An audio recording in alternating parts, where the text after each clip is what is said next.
வணக்கம். நம்மளோட இந்த விரிவான பார்வைக்கு உங்கள வரவேற்கிறோம்.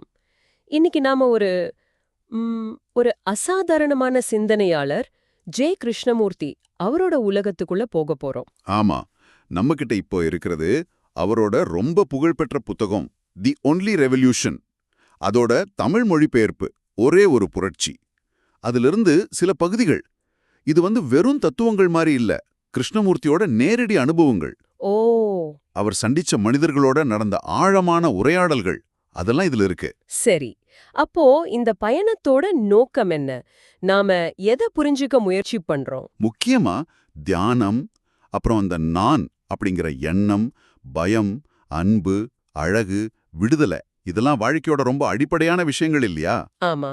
இத பத்தி எல்லாம் கிருஷ்ணமூர்த்தி சொல்ற பார்வை ரொம்ப வித்தியாசமா இருக்கும். ஒரு புரட்சிகரமான பார்வன் கூட சொல்லலாம். அத புரிஞ்சுக்கிறது தான் நோக்கம். புரட்சின்னு சொன்னதும் இது வெளியில நடக்கிற அரசியல் புரட்சி மாதிரியானதா?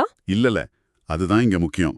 இது வெளியில நடக்கிற புரட்சி பத்தினது இல்ல, நமக்குள்ள ஒவ்வொருத்தருக்குள்ளேயும் நடக்க வேண்டிய அந்த ஒரே ஒரு புரட்சி பத்தினது. ஓ, சரி சரி.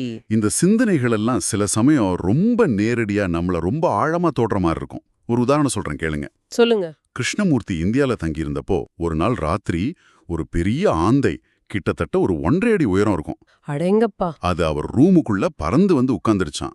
அதோட அந்த அகலமான கண்கள், கூர்மையான அலகு, அதோட அசைவுல இருந்து ஒரு கம்பீரம், இது எல்லாம் அவரு ரொம்ப பக்கத்துல எந்த பயமும் இல்லாம கவனிச்சிருக்காரு. இந்த மாதிரி நேரடியான அனுபவங்கள் தான் அவரோட தத்துவங்களுக்கும் ஒரு விதமான அடித்தளமா இருக்குன்னு தோணுது.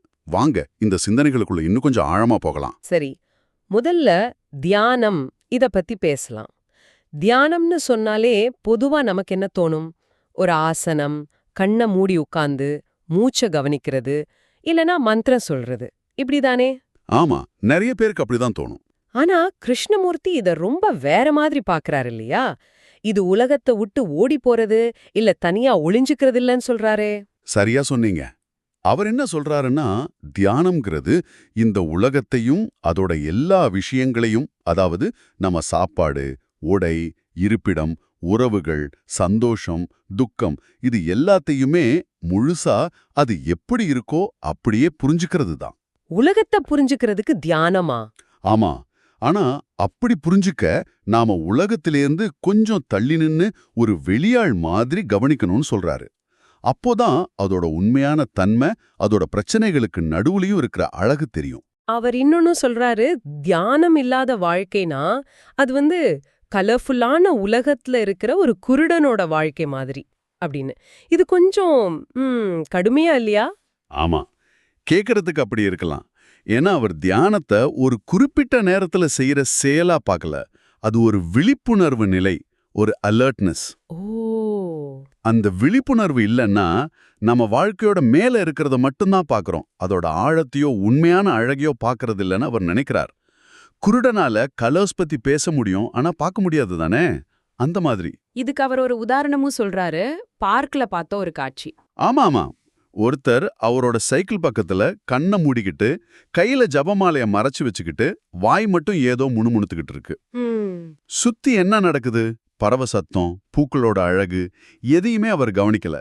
இது தியானமான் கிருஷ்ணமூர்த்தி கேக்குறார். அப்ப அவர் பார்வையில இது தியானம் இல்லையா? இல்ல, அவர் என்ன சொல்றாருன்னா, ஒரு வார்த்தைய திரும்ப திரும்ப சொல்றதோ, மாலைய உருட்டுறதோ மனச கொஞ்ச நேரத்துக்கு அமைதிப்படுத்தலாம். ஆனா அது ஒரு மாதிரி சுயவசியம் மாதிரி, செல்ஃப் ஹிப்னோசிஸ், தூக்க மாத்திரை மாதிரி. ஓ, அப்புறம் அது உண்மையான விழிப்புணர்வுக்கு கொண்டு போகாது. உண்மையான தியானம்ங்கிறது ஏதோ ஒரு குறிக்கோளை அடையிறதோ, ஒரு அனுபவத்தை தேடுறதோ இல்ல. அது எண்ணங்களோட முடிவு. ஆனா அந்த முடிவு நாமளே கஷ்டப்பட்டு கொண்டு வரதில்ல. சரி, நாம கஷ்டப்பட்டு கொண்டு வரலைன்னா அது எப்படி நடக்கும்? தானா? ஆமா, அது தானா நடக்குமா? ஜன்னலை திறந்து வச்சா காத்து உள்ள வர்ற மாதிரி மனம் திறந்திருந்தா, கவனிக்கிற ஒரு நிலையில இருந்தா தியானம் தானா நடக்கும்னு சொல்றாரு. நாள் புறா நடக்குமா அது? நாள் புறா விழிப்பா இருக்கிற ஒரு நிலை. அதாவது நடக்கிற விஷயங்களை எந்த விதமான முடிவு கட்டாம, நல்லது கெட்டதுன்னு பிரிக்காம வெறுமனே கவனிக்கிறது. அப்படி நாள் புறா விழிப்புணர்வா இருக்கிற மனசுக்கு ராத்திரியில கனவே இல்லாத ஆழமான தூக்கம் வரும்னு சொல்றாரு. ஓஹோ, இந்த அமைதிய நான் உணர்றேன்னு சொன்னா கூட அது உண்மையான மௌனம் இல்லைன்னு சொல்றாரே. ஆமா, ஏன்னா நான் உணர்றேன்னு சொல்லும் போதே அந்த நான் வந்துடுது. இது அனுபவத்துக்கு அப்பாற்பட்டது. ஆக தியானம்ங்கிறது நாம செய்யறதில்ல, அது நாம இருக்கிற ஒரு நிலை. நீங்க யோசிச்சு பாருங்க, தியானம் பத்தி நீங்க பொதுவா நினைக்கிறதுக்கும் கிருஷ்ணமூர்த்தியோட இந்த பார்வைக்கும் எவ்வளவு வித்தியாசம் இருக்கு. இது ஒரு செயல் இல்ல, ஒரு இயல்பான விழிப்புணர்வு நிலைங்கிறத பார்க்க முடியுதா? இது உண்மையிலே யோசிக்க வேண்டிய விஷயம். சரி, தியானம் நாம உள் உலகத்தை பத்தினதுன்னா, அப்ப அடுத்த கேள்வி வருது. வெளி அதிகாரங்கள், மரபுகள், குருக்கள், இத பத்தி கிருஷ்ணமூர்த்தி என்ன சொல்றாரு? இது ரொம்ப முக்கியமான ஒரு இடம். அவரோட பேச்சு கேட்ட ஒருத்தர் சொல்றாரு, நீங்க சொல்றது சுத்த வேதாந்தம், விஷயம் பழையதுதான், ஆனா நீங்க சொல்ற விதம் புதுசா இருக்கு அப்படின்னு. ஆனா கிருஷ்ணமூர்த்தி அதை ஏத்துக்கலையே. ஏத்துக்கல, உடனே மறுக்கிறாரு. தன்னை எந்த ஒரு மரபுக்குள்ளயும், நாட்டுக்குள்ளயும், மதத்துக்குள்ளயும், ஏன் அவர் பிறந்த பிராமண குலத்துக்குள்ள அடைக்கக்கூடாதுன்னு ரொம்ப கடுமையா மறுக்கிறாரு. மெய் என்பது வழியற்ற ஒரு வயல். Truth is a pathless land. இது அவரோட ரொம்ப பிரபலமான வாசகம் இல்லையா? சரியா சொன்னீங்க. எதுக்கு இந்த மறுப்பு? ஏன்னா உண்மைங்கிறது இன்னொருத்தர் சொல்றது கேட்டு, ஒரு புத்தகத்தை படிச்சு, இல்ல ஒரு குருவை ஃபாலோ பண்ணி தெரிஞ்சுக்கிறது இல்லைன்னு அவர் சொல்றாரு. அப்ப எப்படி தெரிஞ்சுக்கிறது? நீங்களே பார்க்கணும்.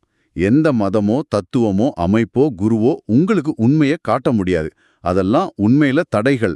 எந்த விதமான அதிகாரத்தையும், அது மத அதிகாரமா இருக்கலாம், அரசியல் அதிகாரமா இருக்கலாம், குருவோட அதிகாரமா இருக்கலாம், ஏத்துக்கிறது உண்மைக்கு எதிரானதுங்கிறது அவரோட நிலைப்பாடு. இது அவர் நிறைய உரையாடல்கள்ல ரொம்ப அழுத்தமா சொல்றாரு. ராணுவ பயிற்சியாளரா இருந்து கடவுளை தேடன ஒருத்தர்கிட்ட.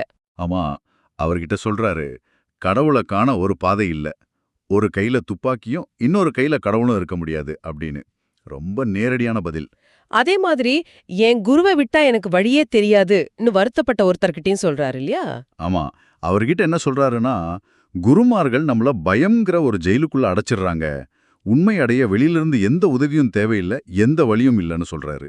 பிரம்மஞான சபை அவரை உலக குருவா ஆக்க முயற்சி பண்ணப்போ அவர் அதை நிராகரிச்சு அதுக்காக ஆரம்பிச்ச ஆர்டர் ஆஃப் தி ஸ்டார் அமைப்பையே கலைச்சிட்டாருங்கிறத நாம ஞாபகம் வச்சுக்கணும். ஆமா, மனிதனை நிபந்தனைகள் இல்லாத முழுமையான விடுதலைக்கு கொண்டு போறதுதான் என் நோக்கம்னு சொன்னாரு. ஆக அவர் நம்மள ஒரு முழுமையான சுயசார்பு நிலைக்கு கூப்பிடுறாரு. இந்த பயணத்தை தனியாத்தான் போகணும், இதுல நீங்களே டீச்சர், நீங்களே ஸ்டூடெண்ட் அப்படின்னு சொல்றாரு. இது கேக்குறதுக்கு ரொம்ப சிம்பிளா தெரியுது, ஆனா நடைமுறையில எவ்ளோ கஷ்டம். நம்மள அறியாமையே நம்ம எத்தனை வெளிய விஷயங்களை சார்ந்திருக்கோம் இல்லையா? உண்மைதான், இது ஒரு பெரிய சவால். குரு வேணா, மதம் வேணா, தத்துவம் வேணா, நீயே பாரு, நீயே கண்டுபிடின்னு சொல்றதுதான் அவர் திரும்ப திரும்ப சொல்ற விஷயம். இங்கே நீங்க யோசிக்க வேண்டிய ஒரு கேள்வி இருக்கு. உங்க வாழ்க்கையிலையும் இல்ல அறிவு தேடுற பயணத்திலையும் நீங்க எந்த அளவுக்கு வெளியில இருக்கிற அதிகாரங்களையும், மரபுகளோட கருத்துக்களையும், மத்தவங்களோட வழிகாட்டலையும் சார்ந்திருக்கீங்க? கிருஷ்ணமூர்த்தியோட இந்த முழுமையான சுயசார்புக்கான அழைப்பு உங்க மனசுல என்ன மாதிரி ஒரு சலனத்தை ஏற்படுத்துது? இது நம்மள அடுத்த முக்கியமான பகுதிக்கு கூட்டிட்டு போகுது. நான், பயம், அப்புறம் துயரம். இங்கதான் கிருஷ்ணமூர்த்தி இன்னும் ஆழமா போறாரு. ஆமா, இங்கதான் அவர் நம்ம நம்பிக்கைகளோட அடித்தளத்தையே கேள்வி கேட்கிறாரு. பிரம்மம், ஆன்மா, ஆத்மா அப்படின்னு நம்ம ரொம்ப உயர்வா நினைக்கிற கருத்துக்களை கூட அதெல்லாம் மனசோட கற்பனைகள் தான் அப்படின்னு சொல்றாரு. வாழ்க்கை பத்தின பயம், உறவுகளை இழந்துடுவோமோங்கிற பயம், கஷ்டம் வந்துடுமோங்கிற பயம், மரண பயம், வாழ்க்கை அர்த்தமே இல்லாம போயிடுமோங்கிற பயம், இந்த பயங்கள்லிருந்து தப்பிக்க தான் நாம இந்த மாதிரி நிரந்தரமான சக்தி வாய்ந்த கருத்துக்களையும் நம்பிக்கைகளையும் உருவாக்கிக்கிறோம்னு அவர் வாதிடுறார். இது ரொம்ப புரட்சிகரமான கருத்து. ஏன்னா நம்மளோட நிறைய ஆன்மீக மத நம்பிக்கைகளோட நோக்கமே பயத்தை போக்குறது தானே. அது அவர் வேற மாதிரி பாக்குறாரு.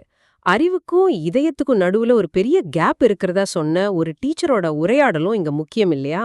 ஆமா, அந்த டீச்சர் கேக்குறார், பல வருஷமா உங்க பேச்ச கேக்குறேன், புத்திக்கு புரியுது, ஆனா இதயத்துல பதியல. அன்பு, இரக்கம், அக்கறை எல்லாம் எங்க போச்சு அப்படின்னு. கிருஷ்ணமூர்த்தி அவர்கள்கிட்ட என்ன கேட்டாரு? அவர் கேக்குறாரு, இதுக்கு காரணம் பெருமையா? அறிவுத்திறன், குடும்ப பெருமை, சமூக அந்தஸ்து இதெல்லாம் இதயத்தை இறுக்கி பிடிச்சிருச்சா? வார்த்தைகளுக்கு மட்டும் முக்கியத்துவம் கொடுத்து அதோட உண்மையான உணர்வை இழந்துட்டோமா அப்படின்னு யோசிக்க சொல்றாரு. அறிவு மட்டும் அதிகமா இருந்தா அது மென்மையான உணர்வுகளை இதயத்தை அழிச்சிடும், ரெண்டையும் ஒட்ட வைக்க முடியாதுன்னு சொல்றாரு. கணவரையும் அப்புறம் மகனையும் இழந்த ஒரு பெண்ணோட துயரத்தை அவர் அணுகின விதமும் ரொம்ப யோசிக்க வச்சுது. அந்த பெண் வாழ்க்கை அர்த்தமே இல்லைன்னு சொல்லும்போது கிருஷ்ணமூர்த்தியோட பதில் அது முதல்ல கொஞ்சம் அதிர்ச்சியா கூட இருக்கலாம் இல்லையா? ஆமா, அவர் ரொம்ப மென்மையா ஆனா ரொம்ப நேரடியா கேக்குறாரு, நீங்க ஏன் துக்கப்படுறீங்க? இந்த கண்ணீர் உண்மையிலேயே போனவருக்காகவா இல்ல உங்களுக்காகவா? உங்களோட தனிமை, உங்களோட வெறுமை, உங்க மேலேயே நீங்க படுற பரிதாபம், செல்ஃப் பிட்டி, இதுக்காக அழுகிறீங்களா அப்படின்னு. இது கேட்க ரொம்ப கஷ்டமா இருக்குமே. ஆமா, ஆனா அவர் என்ன சொல்றாருன்னா, ஆறுதல் தேடுறதுங்கிறது ஒரு மாயையில வாழ்ற மாதிரி. அந்த மாயை கலையும் போது மறுபடியும் துக்கம் வரும். துக்கத்தை உண்மையிலே புரிஞ்சுக்கணும்னா நமக்குள்ள என்ன நடக்குதுங்கிறத மறைக்காம அதிலிருந்து தப்பிக்காம பார்க்கணும். இது அவர் நான் அல்லது ஆன்மான்னு நிரந்தரமா ஒண்ணு இருக்குங்கிறத கேள்வி கேட்கறதோட தொடர்புடையது தானே? சரியா சொன்னீங்க. எண்ணங்களோட தொகுப்பு தான் நினைவு. அந்த நினைவுகளோட தொகுப்பு தான் நான் அல்லது சிந்திக்கிறவன். என்ன நின்னு போச்சுன்னா இந்த நான் எங்க இருக்கு அப்படின்னு அவர் கேட்கிறார். அப்ப பயத்துக்கும் இதுக்கும் என்ன தொடர்பு? எண்ணம் தான் பயத்தை உருவாக்குது. ஏன்னா எண்ணம் தான் நேற்றைய அனுபவங்களை நாளைக்கு கொண்டு போய் மறுபடியும் இது நடந்துருமோ அல்லது இது கிடைக்காம போயிடுமோன்னு கவலையை உருவாக்குது. அதே மாதிரி எண்ணம் தான் காலத்தையே நேத்து, இன்னைக்கு, நாளைக்கு உருவாக்குது. என்ன இல்லைனா இறந்த காலமும் இல்ல, எதிர்காலமும் இல்ல, நிகழ்காலம் மட்டும்தான் இருக்கு. மகிழ்ச்சியை தேடின ஒரு மனிதர்கிட்ட கிருஷ்ணமூர்த்தி சொன்னது நினைவுக்கு வருது. சந்தோஷம் ஏன் நிலைக்கிறதில்லன்னு அவர் கேட்க, கிருஷ்ணமூர்த்தி இன்பமும் துன்பமும் பிரிக்க முடியாததுன்னு சொல்றாரு. அது எப்படி? இங்க ஒரு முக்கியமான, ஒருவேளை கொஞ்சம் அதிர்ச்சியான கருத்து வருது. இன்பத்தை தேடுறதே துன்பத்துக்கு நேரடி காரணம்னு கிருஷ்ணமூர்த்தி சொல்றாரு. என்னது? இன்பத்தை தேடுறதே துன்பத்துக்கு காரணமா? ஆமா. ஏன்னா எண்ணம் தான் நேற்றைய இன்பத்தை ஞாபகப்படுத்தி அதை மறுபடியும் அடைய தோண்டுது. அந்த தேடலே அது கிடைக்காதப்போ இல்ல அதை இழக்கும்போது துன்பமா மாறுது. இன்பத்தை பிடிச்சு வைக்க நினைக்கிற அதே எண்ணம் தான் துன்பம் வரும்போது அதிலிருந்து விடுபட முடியாம தவிக்குது. ஆக இன்பம் தொடரணும்னு நினைக்கிறது துன்பமும் தொடர்றதுக்கு வழிவகுக்குது. அப்ப என்னதான் வழி? சந்தோஷத்தையே தேடக்கூடாதா? சரி, நீங்க சொல்லுங்க. உங்க பயங்களையும் துக்கங்களையும் நீங்க எப்படி எதிர்கொள்றீங்க? ஏதாவது நம்பிக்கைகளோ தத்துவங்களோ விளக்கங்கள் மூலமா அதிலேந்து தப்பிக்கவா முயற்சி பண்றீங்களா? இல்ல கிருஷ்ணமூர்த்தி சொல்ற மாதிரி உள்ளத உள்ளவாறே, அதாவது உங்க தனிமை, உங்க மேல நீங்க படுற பரிதாபம், உங்க கோபம், உங்க பயம் எதுவா இருந்தாலும் அதை எந்த விதமான தீர்ப்பும் சொல்லாம, அதிலேந்து ஓடாம, அதை மாத்த முயற்சி பண்ணாம அமைதியா கவனிக்க முடியுமா? இதுதான் அவர் காட்டுற உண்மையான உள்நோக்கு. இது நம்மள அன்பு, அழகு, விடுதலைங்கிற அடுத்த கட்டத்துக்கு அழைச்சிட்டு போகுது. அழகுனா நாம பொதுவா என்ன நினைக்கிறோம்? ஒரு பொருள்ல, ஒரு கலையில, ஒரு மியூசியத்துல இருக்குன்னு நினைக்கிறோம். ஒரு மாடர்ன் ஏரோப்ளேன் டிசைன்லயோ ஒரு பழைய கோயில் சிற்பத்திலயோ அழகு இருக்கலாம். ஆனா அது பெரும்பாலும் நம்ம புலன்களோட ஒரு ரியாக்ஷனா இருக்கு. இல்லனா நம்ம படிப்பு, நம்ம கலாச்சாரம், நம்ம பழக்க வழக்கம் நமக்கு இதுதான் அழகுன்னு சொல்லி கொடுத்த ஒரு வரையறையா இருக்கு. உண்மையான அழகு இதுக்கெல்லாம் அப்பாற்பட்டதுன்னு சொல்றாரு. அன்பும் அப்படிதானே? அது ஒரு குறிப்பிட்ட நாட்டுக்கோ இனத்துக்கோ மதத்துக்கோ ஒரு கொள்கைக்கோ சொந்தமானதில்ல. கிழக்கு நாட்டு அன்பு, மேற்கு நாட்டு அன்புன்னு எல்லாம் கிடையாது. சரியா சொன்னீங்க. அப்போ உண்மையான அழகும் அன்பும் எங்க இருக்கு? அது தன்னிழப்பு, செல்ஃப் அப்னிகேஷன் அல்லது ஒரு விதமான எளிமையில இருக்குன்னு சொல்றாரு. எளிமைனா பட்டினி கிடக்கிறதா? இல்ல. இந்த எளிமைங்கிறது உடம்ப வருத்திக்கிறதோ ஆசைகளை அடக்கிறதோ இல்ல. சாமியார்கள் பண்ற மாதிரி கடுமையான விரதங்கள் இல்ல. அதுக்கு பதிலா நான் அப்படிங்கிற அந்த மையம் இல்லாத ஒரு நிலை. நான், என்னோடது, எனக்கு வேணும், என் கருத்து, என் பெருமை இதெல்லாம் இல்லாதப்போ அங்க ஒரு வெற்றிடம் வருது. அந்த வெற்றிடத்துல தான் உண்மையான அன்பும் அழகும் மலர முடியும். அதாவது அன்புங்கிறது அறிவால வர்றதோ இல்ல உணர்ச்சியோட வெளிப்பாடா மட்டும் வர்றதோ இல்ல. அது ஆதிக்கம் செலுத்தாது. எனக்கு அன்பு வேணும்னு கேட்டு வாங்க முடியாது. அது ஆரம்பத்திலேயே இருக்கிறது. ஒரு முயற்சியோட கடைசியில கிடைக்கிற பரிசு இல்ல. எங்க நான் இல்லையோ அங்க அன்பு இருக்கு, அங்க அழகு இருக்கு. இது நாம பொதுவா யோசிக்கிற முறைக்கு ரொம்ப எதிரா இருக்கே. நான் இல்லாம எப்படி அன்பு செலுத்த முடியும்னு கூட தோணலாம். இதுதான் கிருஷ்ணமூர்த்தியோட சவால். அவர் அந்த நாங்கிறதையே கேள்வி கேட்கிறாரு. கடைசியா விடுதலை, ஃப்ரீடம் பத்தி பார்க்கலாம். இதுவும் அவரோட சிந்தனையோட மைய புள்ளி. விடுதலைன்னு சொன்னா நமக்கு உடனே தோன்றது எதிலிருந்தாவது விடுபடுறது, ஃப்ரீடம் ஃப்ரம், கஷ்டத்திலிருந்து, பொறுப்பிலிருந்து, உறவுலிருந்து விடுபடுற மாதிரி. ஆனா கிருஷ்ணமூர்த்தி இது உண்மையான விடுதலை இல்லைன்னு சொல்றாரு. பொறுப்புகளால ரொம்ப கட்டுண்ட மாதிரி உணர்ந்த ஒரு மனிதர்கிட்ட நடந்த உணையாளல்ல கேக்குறாரு, பொறுப்பிலிருந்து தப்பிச்சு ஓடுறது விடுதலையா அப்படின்னு. ஆமா, அவர் என்ன விளக்குறாருன்னா, எதையாவது தவிர்க்கிறது, அடக்கிறது, அதிலிருந்து தப்பிக்கிறது, இது எதுவுமே விடுதலை இல்ல. இதெல்லாம் அடிமைத்தனத்தை வேற ஒரு வடிவத்துல நீட்டிக்க வைக்குது. கோபத்தை அடக்கினா அது உள்ளுக்குள்ள வளர்ந்து வேற மாதிரி வெடிக்கும். சந்தோஷத்தை கெட்டியா பிடிச்சுக்க முயற்சி பண்றதும் ஒரு வகை தவிர்த்தல் தான். துன்பத்தை தவிர்க்கிறது. இந்த தவிர்த்தல், இந்த தேர்வு, இது வேணும், இது வேணாம் என்பதே ஒரு விதமான சிறைதான் அப்படின்னு சொல்றாரு. அப்படியானால் உண்மையான விடுதலை எதுல இருக்கு? தப்பிக்கிறதுலயும் இல்ல, அடக்குறதுலயும் இல்லைன்னா வேற எதுல? அது தேர்வற்ற விழிப்புணர்வில் இருக்குன்னு சொல்றாரு. அதாவது நம்மகிட்ட தோன்ற எண்ணங்கள், உணர்வுகள், நம்மள சுத்தி நடக்கிற நிகழ்வுகள், புகழ்ச்சி, இகழ்ச்சி, இன்பம், துன்பம், கோபம், அன்புன்னு எதுவா இருந்தாலும் அத நல்லது, கெட்டது, வேணும், வேணாம் நீ எந்த பாகுபாடும் காட்டாம, தீர்ப்பு சொல்லாம, அதை தவிர்க்கவும் முயற்சி பண்ணாம, அதை பிடிச்சுக்கவும் முயற்சி பண்ணாம, உள்ளது உள்ளபடியே ஒரு சாட்சி மாதிரி அமைதியா கவனிக்கிறது. காண்பதே விடுதலை, விடுதலையே காண்பது, விடுதலையில்தான் காண முடியும்னு அவர் சொல்றதோட அர்த்தம் இதுதானா? இந்த பார்வை, இந்த பாகுபாடற்ற கவனிப்பு தான் விடுதலைய கொண்டு வருது. அதே சமயம் இந்த விடுதலை இருந்தாதான் இப்படி பார்க்கவும் முடியும். இது ஒரு சைக்கிள் மாதிரி இருக்கே. மிகச்சரியா புரிஞ்சுக்கிட்டீங்க. அதோட உண்மையான துறவுங்கிறது காவிய உட போடுறதோ வீட்டை விட்டு ஓடுறதோ இல்ல. உள்ளுக்குள்ள இருக்கிற பொறாம, பேராசை, அதிகாரம் பண்ற ஆசை, புகழுக்கான இயக்கம், பயம் மாதிரி உலகப் பற்றுகள்லிருந்து விடுபடுறது தான் உண்மையான துறவுன்னு சொல்றாரு. இந்த விடுதலை தான் உண்மையான தனிமை. அது தனியா விடப்பட்ட நிலை இல்ல. அது எல்லா விதமான சார்புகள் இருந்தும் நாடு, மதம், கொள்கை, நம்பிக்கை விடுபட்ட ஒரு முழுமையான நிலை. அந்த தனிமையில தான் கள்ளமற்ற தன்மையும் எளிமையும் பிறக்கும்னு சொல்றாரு. இன்னைக்கு நம்ம இந்த விரிவான பார்வையில ஜே. கிருஷ்ணமூர்த்தி சொல்ற அந்த ஒரே ஒரு புரட்சி, அதாவது உள்ளுக்குள்ள நடக்க வேண்டிய அந்த ஆழமான முழுமையான மாற்றம், அத பத்தி பல கோணங்கள்ல யோசிச்சோம். ஆமா, வெளியில இருக்கிற அதிகாரங்களையும் மரபுகளையும் தைரியமா கேள்வி கேட்கறது, பயம், துக்கம் இதோட உண்மையான வேற புரிஞ்சுக்க முயற்சி பண்றது, அப்புறம் தியானம், அன்பு, அழகு, விடுதலை இதுக்கெல்லாம் நாம பொதுவா நினைக்காத ஆழமான அர்த்தங்களை ஆராய்ஞ்சதுன்னு பல முக்கியமான விஷயங்களை தொட்டு பார்த்தோம்.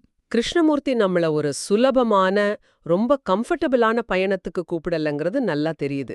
இது உண்மையிலே ஒரு கஷ்டமான, சவால் நிறைஞ்ச பாதை தான்.